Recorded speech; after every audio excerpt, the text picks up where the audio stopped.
Absolutní smršť všeho. Tak by se dal shrnout koncert kapel Pipes and Pints a Queens of Everything, který se konal 22. května v Batyskafu. Obě pražské kapely zahrály písně ze svých aktuálních alb. Zběsilou směsici rock'n'rollu a punku rozeskákali prakticky veškeré osazenstvo klubu. Tak já bych se vás zeptala, máte nový CDčko, Game for Life, máte ho pár dní venku, tak jaký jsou na to ohlasy, nebo jak to vypadá? Vypadá to dobře, vlastně už je to díl, asi měsíc, kdy jsme měli křest. Před měsícem, přesně, no. A tak jsme, jako na tom CDčku, tam jsme dali všechno, co umíme, no, tak snad je to dobrý, no. Ohlasy máme docela jako kladný, třeba od kapel, se kterýma hrajeme, třeba Cizíma, tak se jim to líbí, vždycky jim to vstem do auta, aby měli co poslouchat a jako ty ohlasy jsou dobrý. Řekněte ještě jedno. Já neumím mluvit na mikrofon, takže to musíte dát pryč. A z Ruska jak se ozvali? Ozvali se z Ruska. Jste z různých kapel a složili jste se dokupy. Jak jste si jako sešli, protože z tolika míst? No, původně to byl můj nápad, já jsem dřív hrál v kapele Flaming Cox a v kapele 2 v jednom. A ty obě dvě skončily v průběhu jako 1,5 roku. Tak jsem si říkal, že bych jakoby něco podobného zase začal a dal jsem vlastně dohromady dechaře ze 2 v jednom a chtěl jsem tam kontrabas a hrát prostě rock'n'roll. Takže jsem našel Rafana, který tady není teďka. A tak nějak to prostě vzniklo, no. A od začátku jsme teda měli v úmyslu to kombinovat takhle, jakože punk rock, dechy a kontrabas, jakože rock'n'roll. A na tom novém CDčku nemáte nic v češtině, proč to? Mně přijde, že to prostě k tomu rock'n'rollu patří, rock'n'roll je prostě anglicky.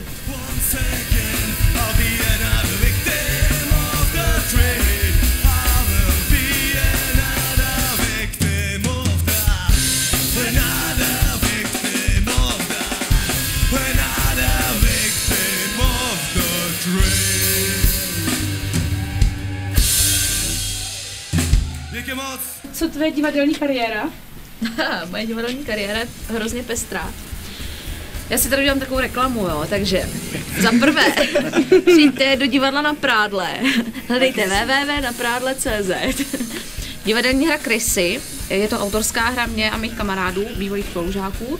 Musíš se pochválit, prostě Mili napsala muzikál, jo? Já jsem ho nenapsala, já jsem tak geniální, že já to ani nepíšu, já to jenom předávám.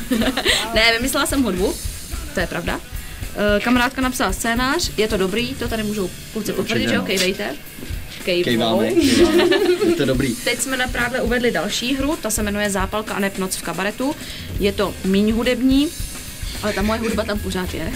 Tam hraju blbou, takže se přijďte podívat. A to jsou tak jako ty moje divadelní aktivity a tak. Každopádně www.benzon.cz/Queens of Everything, tam jsou všechny aktuální informace o nás. Jsou zase hudební aktivity. A asi tam bude muset dát odkaz na tvoje divadlo. Nemusíte. Já si tady dělám reklamu. Děkuju. Dobře.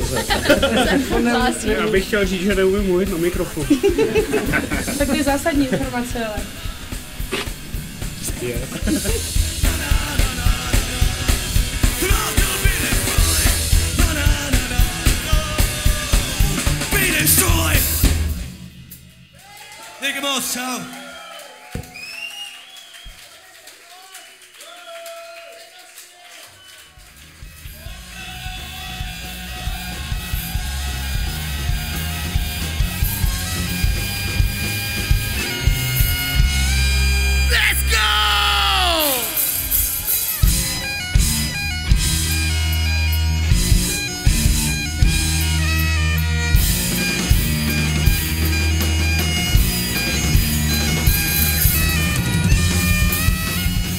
První mě zajímá ten váš název kapely.